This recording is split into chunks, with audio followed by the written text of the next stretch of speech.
यहाँनिरको चोइटा छैन। यहाँदेखिको यहाँसम्मको चोइटा छैन। त्यहाँसम्म गएको छ। यता पनि सेम यहाँदेखिको यहाँसम्मको चोइटा गएको छ।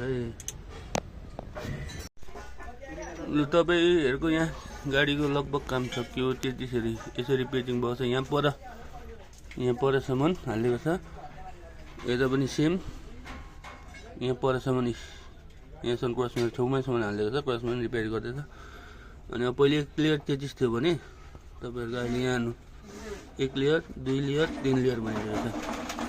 यता पनि सेम 1 लेयर 2 लेयर 3 लेयर तेजिस हालिदिएको छ। 1 लेयर 2 लेयर 3 लेयर। पहिले यो बिचमा मात्रै एउटा तेजिस थियो, यति पातल होइन। अनि यत्रो मोटो हालेको छ। यहाँ त बिचमा यो भएर अहिले माथि पनि मोटो तेजिस हालेको छ। अब त नभाँचिएला। नभाँचिनु पनि यत्रो गर्दाखेरि पनि यत्रो गर्दा एउटा तेजिस पहिले थियो भने अहिले 3-3 वटा तेजिस भएको छ। यत्रो मोटो ल।